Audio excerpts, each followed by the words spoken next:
Elvis Presley's Graceland mansion is at the center of a court fight. It's a hugely popular tourist attraction, and it appears to be headed for a foreclosure auction later this week. For close to 50 years, Elvis Presley's attic remained sealed, veiled in silence and speculation. Some believed it was locked out of respect. Others whispered it was to contain something far darker. I understand is the stairwell to the second floor, which not a lot of people get to go up there. Oh, you're still not going to let me, right? But when the door was finally opened, what emerged sent shockwave no one expected, raising haunting questions about the king of rock and roll that still linger today. Before we dive into the mystery of Elvis Presley's sealed attic, let's step back and see who Elvis really was. He wasn't just a legendary singer called the King of Rock and Roll. He helped change music forever. His voice, style, and presence on stage made him unforgettable, and people still feel his influence today. The early years of Elvis Presley. Before he became the King, there was a child named Elvis Aaron Presley, born on January 8, 1935, in Tupelo, Mississippi. His arrival into the world carried both joy and sadness. Just 35 minutes earlier, his identical twin brother, Jesse Garon Presley, had been delivered stillborn. Elvis grew up as the only surviving child, beloved by his parents, though always shadowed by the loss of the brother he never knew. That loss left a silence in the Presley household, and in subtle ways it shaped the boy who would later be known as the King. Elvis' full legal name on his birth certificate was Elvis Aaron Presley.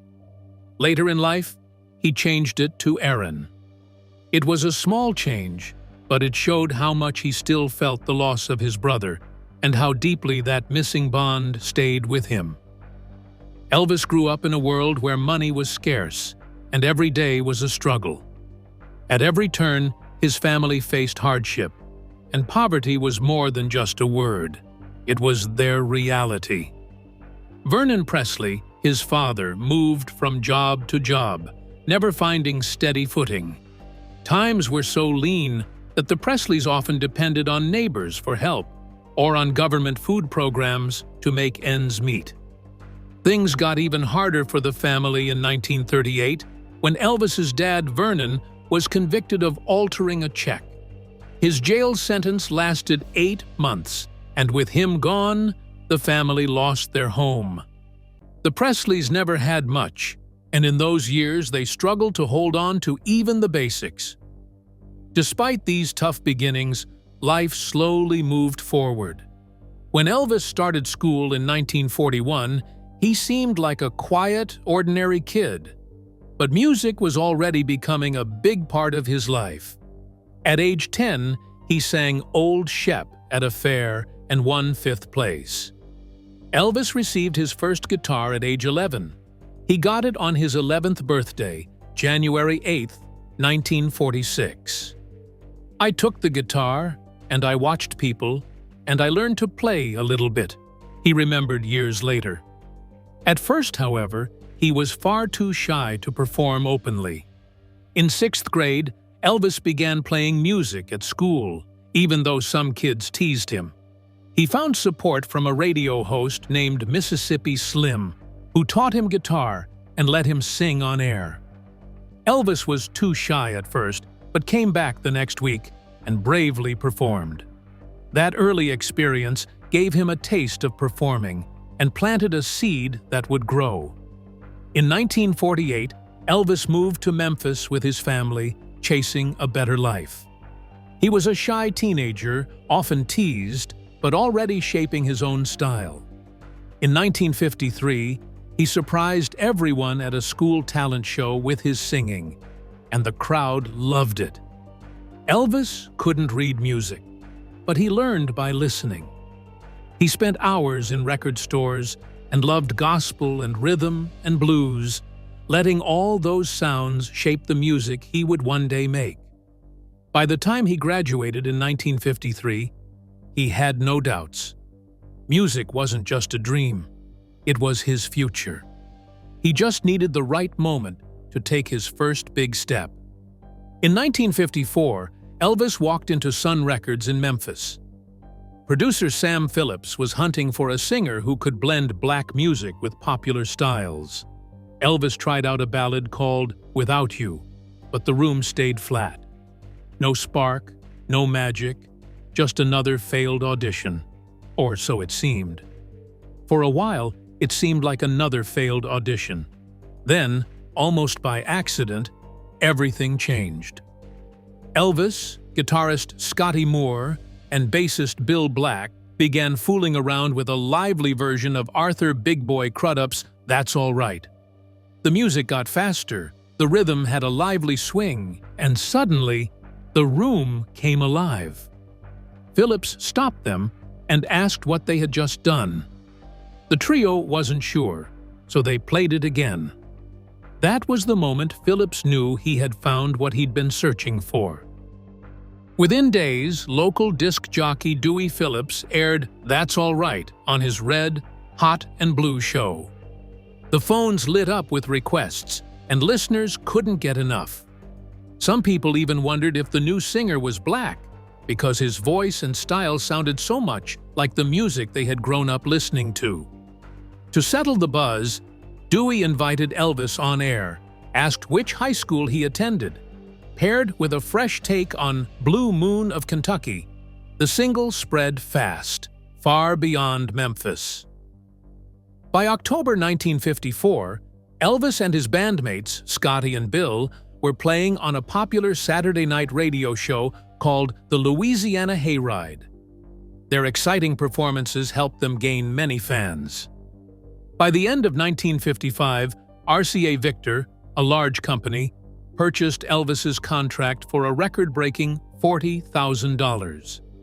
It was a big risk, but it worked out fast and brought success. In just 1 year, Elvis went from being a shy kid who got teased for singing country songs to a music star ready to share his voice with the world. And in 1956, the world couldn't look away. With his swiveling hips, raw voice, and a sound that fused gospel, blues, and country, Elvis Presley didn't just perform, he exploded into an international phenomenon. His rise to stardom happened quickly, but it was shaped by everything he went through growing up. Hard times, being teased, dreaming of something more, and holding on to the music that was always with him. But as Elvis was rising higher than anyone could have imagined, Graceland was already becoming more than just a home. It was turning into a fortress of secrets. And among its many rooms, one would remain sealed for nearly half a century. The Graceland Mansion and its sealed room of memories. Elvis Presley's world had a special center, his home called Graceland in Memphis, Tennessee. It wasn't just a house, it was where his dreams lived. Graceland was huge, with nearly 14 acres of land, and it showed both the exciting and sometimes wild parts of his life as a famous singer. In March of 1957, 22-year-old Elvis, already climbing to heights no singer before him had reached, placed a deposit of $1,000 to secure the property. The final purchase price, just over $100,000, seemed like a small fortune at the time. But to Elvis, it was the ultimate reward for years of hunger, hope, and ambition. Built in 1939 with its towering columns and classic green shutters, the mansion became his sanctuary. It was the place where Elvis lived his personal life, away from the loud cheers of his fans. Elvis once bought a house on Audubon Avenue for his parents, hoping it would be a peaceful home. But crowds of fans and reporters quickly followed, turning the quiet neighborhood into a busy scene. Realizing he needed more space and privacy, Elvis found the answer in Graceland. Officially, it was a home for Elvis, his beloved parents, and his grandmother, Minnie May. But in practice, it was much more than that. Graceland became a gathering place for his ever-growing circle of friends, cousins, bodyguards, and confidants, who would later be nicknamed the Memphis Mafia. They drifted in and out of the estate like actors in a play, always surrounding Elvis, always living off his generosity. Writers later described Graceland as more than a mansion. It was like Elvis's personal world shared with everyone, a place that showed who he was on the inside, a reflection of the empire he had built. One recalled Graceland became for Presley the home of the organization that was himself, was tended by a large vague clan of Presleys and Deputy Presleys, each squandering the vast gratuities which Elvis used to keep his whole world smiling. Vernon Presley, Elvis's father, was said to have kept a swimming pool in his bedroom, while a jukebox sat close by stocked with Elvis's favorite records. Security cameras gave the family eyes across the property, and Elvis would sometimes sit for hours simply watching the world he had created play out on a screen. Even with all its fancy looks, what stood out most at Graceland were the rooms Elvis designed himself. In 1965, he added a special space called the Den, later known as the Jungle Room. It was wild and colorful, with fuzzy carpets, fake plants, glowing lights, and even a waterfall. Elvis ate there, joked with friends, and sometimes got so upset with the TV that he shot it. For someone who called himself Tiger Man, this bold room felt like his own personal kingdom. Graceland thrived with energy through the 60s and 70s, filled with barbecues, jam sessions, and late-night gatherings. But all of that came to an abrupt end on August 16, 1977. At just 42 years old, Elvis Presley was found unresponsive in his bedroom upstairs. News traveled fast, and the world learned that the king of rock and roll had passed away from a cardiac arrest. Reports mentioned an irregular heartbeat, but those who knew Elvis understood he had faced many health challenges over the years. He had spent time in and out of hospitals, quietly dealing with serious issues. Still, his sudden passing came as a shock to many who never expected it to happen so soon. With his passing, the house that had once felt so alive fell into silence. Graceland, once a playground of music and laughter, slowly became something different. A memorial, a shrine. The upstairs, where Elvis had spent his final hours, became untouchable. His bedroom, his office, and even the attic above were closed off completely, sealed to protect his family's grief and to preserve the intimacy of his last private spaces. For many years, fans came to Graceland and looked through the gates, wishing they could see inside. But the upstairs part of the house stayed closed. It was kept private, filled with memories, and never shown to visitors. What used to be Elvis's home had turned into a special place to remember him, and behind those closed doors, it felt like a quiet part of him remained. Graceland had stood for decades, filled with stories, music, and memories of Elvis. People could only wonder for years what lay hidden there. But now, after almost half a century, that locked place was finally about to open. The big question everyone was asking was simple. Why now, after all this time? The day of the opening and the legacy of Graceland. The sudden passing of Elvis Presley inside his beloved home, Graceland, stunned the world on August 16, 1977. His death not only marked the end of an extraordinary musical journey, but also raised questions about what would become of the vast estate he left behind. In his final will, Elvis appointed his father, Vernon Presley, who had long overseen his personal affairs, as the executor and trustee. The document named 3 beneficiaries: his grandmother, Minnie Mae Presley, his father, Vernon, and his daughter, Lisa Marie Presley. But things changed quickly over the next few years.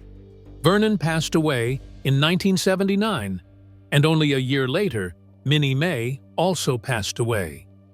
With both gone, Lisa Marie Presley became the sole heir to the estate, However, Lisa Marie Presley was still a minor at the time, and Elvis had stipulated that his inheritance would remain in trust until her 25th birthday. To ensure the estate's proper management after Vernon's passing, 3 co-executors were appointed: the National Bank of Commerce in Memphis, Elvis's longtime accountant, Joseph Hanks, and Priscilla Beaulieu Presley, Elvis's former wife and Lisa's legal guardian. This unusual partnership of bank, accountant, and ex-wife became crucial to preserving and eventually expanding the Presley legacy. Joseph Hanks stepped down in 1990, but by then, the estate had already gained stability under the stewardship of Priscilla and the bank. When Lisa Marie turned 25 in 1993, the original trust dissolved automatically. Rather than managing the complex holdings on her own, she wisely chose to establish a new one, the Elvis Presley Trust, which allowed the estate's successful management to continue with Priscilla and the National Bank of Commerce still serving as co-trustees. Though Elvis had earned one of the greatest fortunes in the history of popular entertainment, he had not been a man who focused much on financial planning. Known for his generosity and love of sharing, he often gave freely to friends, family, and even strangers. By the time of his death, the estate was far from bankrupt, but was facing significant challenges. One pressing issue was the cost of maintaining Graceland, which exceeded $500,000 each year in upkeep and taxes alone.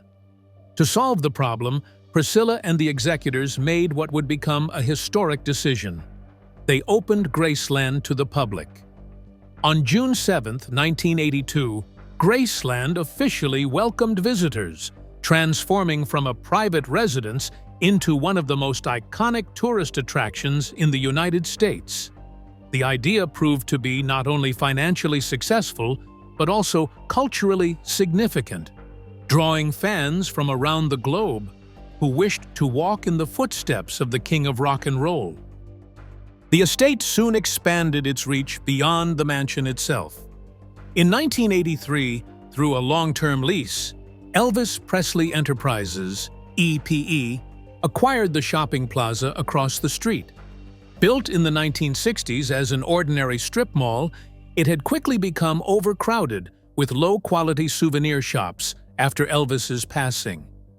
Many of these stores sold unauthorized merchandise, which tarnished the area's image. Once EPE assumed control, the organization began cracking down on unlicensed sales and set about improving the site. By 1987, all rental agreements ended, and Graceland started big changes to improve the place. In 1993, the estate bought the land completely, making sure it had full control over everything visitors would see and do. One of the earliest attractions added was Elvis's fleet of planes. His father had sold them in 1978, but in 1984, the Lisa Marie jet and the smaller Hound Dog II were brought back to Memphis and opened for tours, quickly becoming highlights for fans. Then, in 1989, the Elvis Presley Automobile Museum was established, showcasing his legendary car collection. Graceland kept growing in the years that followed. In 1997, it added a shopping area called Graceland Crossing. Then, in 1999, the estate bought a nearby hotel and gave it a new name, Elvis Presley's Heartbreak Hotel. In 2016, a bigger and fancier hotel took its place, welcoming guests until then. Called the Guest House at Graceland, it has 450 rooms, places to eat, areas for events, and even a theater. It's so nice that it earned a top award for quality and comfort. Since opening in 1982, Graceland has welcomed over 20 million visitors from across the globe. Today, it draws more than 500,000 people each year, making it one of the 5 most visited homes in the United States, and second only to the White House in fame. Its importance has been formally recognized as well. In 1991, it was listed on the National Register of Historic Places, and in 2006 it was declared a National Historic Landmark. Graceland isn't just a popular place to visit in Memphis, but also a cultural pilgrimage site, preserving the memory of one of the greatest entertainers in history. Yet, despite decades of expansion and millions of visitors, one part of the mansion has remained untouched: the mysterious upstairs, which continues to be off-limits to the public, holding secrets that only Elvis himself once knew. Secrets behind closed doors. For decades, visitors to Graceland have walked through the famous mansion, marveling at the carefully preserved rooms that once echoed with the voice of Elvis Presley. Yet one part of the home has always remained shrouded in secrecy: the upstairs. This space was Elvis's personal refuge during his lifetime, and it has stayed private ever since. According to the wishes of his late daughter, Lisa Marie Presley, the upper floor is strictly off-limits. Even though fans aren't allowed to go upstairs, they can feel comforted knowing that Elvis's bedroom and office are still there, kept just the way he left them, with care and love. But if the upstairs is hidden, what about the attic above? For years, fans wondered what objects might be tucked away in that shadowed space. During a live virtual tour of Graceland, archivist Angie Marchese finally provided an answer. She explained that all of the attic items have been moved to the archives. Among them were deeply personal pieces: all of Gladys' belongings, his army stuff, some of Lisa's baby clothes, old furnishings, and drapes. The attic looked like a place where the family kept old things they didn't use anymore but still wanted to save. And it's here that the attic takes on a more profound meaning, because every box and bundle is tied to the most pivotal moments in Elvis's life. Gladys Presley, who passed away in 1958 at only 46, had been the center of Elvis's world. She passed away around the same time he left for the army in Germany, which was a big change in his life. When he returned to Graceland after 2 years overseas, it was not as the young star who had left, but as Sergeant Presley. Today, his military uniforms and equipment are displayed across the road at the Elvis Presley's Memphis Entertainment Complex, while some of Gladys's simple repaired clothing still hangs in her bedroom closet for visitors to see. Keeping Graceland special has always been about remembering both the little things and the big moments in Elvis's life. In July 2025, right before Elvis Week, the team at Graceland finished a big project. They brought back the bright red living room that Elvis designed in 1974. They used original fabrics and lights that had been safely stored for years. Now the room looks just like it did back then, with bold colors, soft furniture, and eye-catching decorations. This makeover wasn't just about looks. It was a way to keep Elvis's story alive and show how his home has changed over time. At the same time, Graceland introduced 2 new exhibits inside its entertainment complex. One tells the story of Colonel Parker, Elvis's manager, showing how he went from working in carnivals in Holland to helping Elvis become a superstar. The other brings back the bold red living room Elvis designed in 1974, filled with soft velvet furniture, shiny curtains, colorful glass decorations, and thick carpet.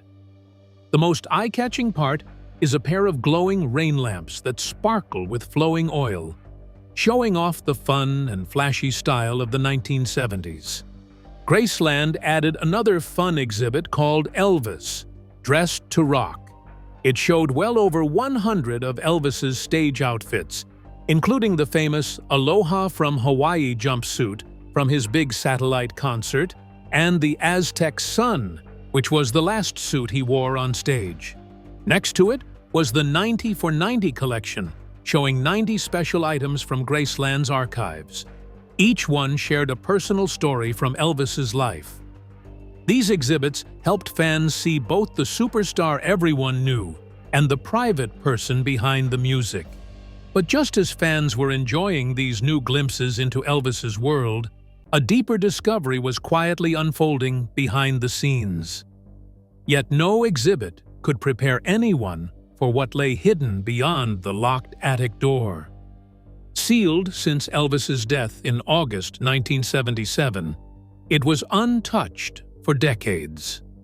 Eventually, under strict preservation procedures, archivists decided to open it. What they discovered was not just forgotten storage, but a time capsule of the man himself. Among the dusty boxes were items that carried immense emotional weight: handwritten notes, faded notebooks, and reel-to-reel recordings spoke of an artist wrestling with his inner world. One leather jacket carried a cryptic message tucked into its pocket, written by Elvis himself. "Wear this when you need to disappear." Even more haunting was a tape marked only faintly with a date. When restored and played, it revealed a solo recording of Unchained Melody. With no band behind him, it carried a mix of strength and vulnerability, filled with deep feeling that seemed to come straight from the heart.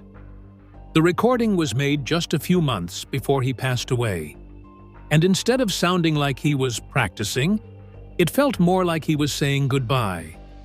Such discoveries deepened the mystery of his final years. The official cause of death was cardiac arrhythmia, yet toxicology reports revealed dangerously high levels of prescription drugs. More than 8,000 doses had been prescribed to him within 2 years. His physician, George Nikopoulos, eventually lost his medical license for overprescribing, though he was never convicted of a crime. More recent studies, however, suggest a different story. Author Sally A. Hodel has argued that Elvis may have suffered from multiple undiagnosed genetic illnesses, which left him in constant pain. The substances weren't just something Elvis took for fun, they were his way of trying to help himself feel better. The things found in the attic, like his mom's repaired clothes, his baby daughter's tiny outfits, and his last emotional songs, seemed to support this idea. They showed that Elvis wasn't just a famous star, he was also a son, a dad, and a person who carried a lot of pain inside.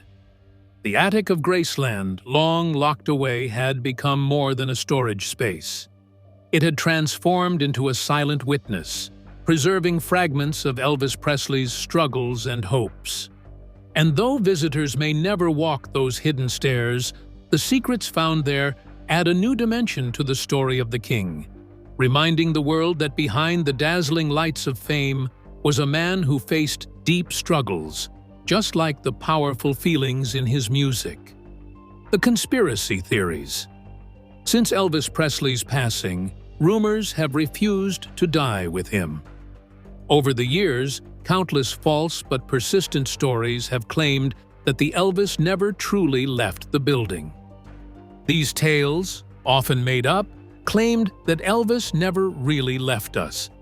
Some folks saw it as a funny joke, while others truly believed it.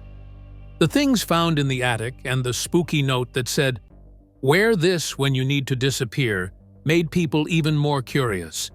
Some wondered if it was just about Elvis's stage costumes, while others thought it might mean he was planning something much bigger and more mysterious.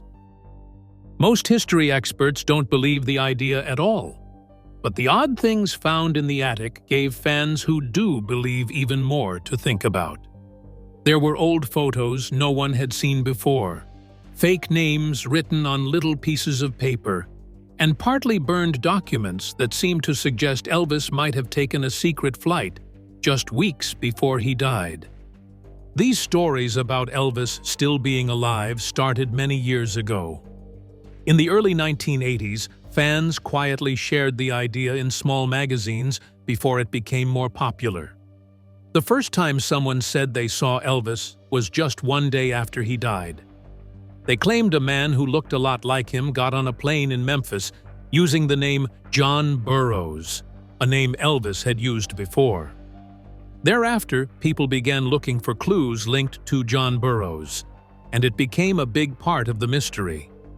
Things got even more exciting when Sun Records released music by a masked singer named Orion, whose voice sounded a lot like Elvis's. Some fans believed it was Elvis secretly making music again. The buzz grew even more in 1987, when a woman said she saw him at a Burger King in Michigan. Later, others thought he showed up in the background of the movie Home Alone in 1990. All these sightings and clues kept the mystery alive, but they also raised a bigger question. Why would Elvis want to disappear in the first place? Why would Elvis fake his death? One of the most popular theories points to the Mafia. In her 1988 bestseller Is Elvis Alive?, author Gail Brewer Giorgio claimed Presley had been recruited by the FBI in 1976 to infiltrate a group of people involved in illegal activities known as the Fraternity. When his role was discovered, she argued, Elvis had no choice but to vanish into witness protection. Elvis faked his passing because he was in danger and wanted to stay safe, and there was no doubt about it, she later declared. Around the same time, a 2020 special titled The Elvis Cover-Up aired, focusing on his dependence on prescription meds. While it never suggested Presley survived, its very title was misread by many as evidence of something darker.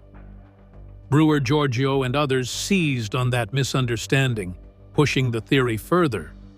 The conspiracy only grew with recordings allegedly featuring Presley's voice in hiding, books like Memphis Mystery that claimed secret contact with him, and even songs such as Spelling on the Stone, which leaned on the supposed misspelling of his middle name on his tombstone. Each twist kept the legend alive. Yet, amid the wild claims, voices closest to him tried to set the record straight. His ex-wife, Priscilla Presley, speaking to People, a popular American magazine, dismissed the speculation. There's been so much that's untruthful out there. Things like Elvis is still alive and hidden somewhere, she said softly, before adding, I wish he was still alive. The attic note may have rekindled the fire, but whether clue or coincidence, Elvis' absence remains the one unshakable truth. The spirit of Graceland. It's no secret that Elvis Presley took his final breath inside his beloved Graceland estate in 1977, but some question whether his soul ever left. For many years, people have quietly said that Elvis's spirit might still be within the walls of the mansion. Visitors stepping into the iconic home often describe a strange chill rushing through their bodies, especially when they stand in the foyer beneath the bathroom where Presley died. Some swear they've seen his reflection in the glass displays, while others insist they've felt his presence near the closet holding his glittering jumpsuits. A few even claim faint echoes of singing can be heard from the sealed-off second floor, an area forever closed to the public. Even those closest to him share the sense of his presence. Priscilla Presley once admitted, "His spirit is communicating to me. I can walk in that door and see him walking down the stairs, hear laughter, hear the music playing. It's a surreal feeling, but it's not scary. It's beautiful." So what do you think? Was the attic just a dusty storage space frozen in time, or was it hiding secrets that Elvis never wanted the world to see? Could those forgotten relics be proof of something bigger? Something we've only begun to uncover? Maybe the real discovery wasn't just in the attic, but in how Elvis still connects us all. What do you think was really going on in Elvis's attic? Drop your thoughts in the comments below, and don't forget to like, subscribe, and share. If you enjoyed this video, click on the next video on your screen.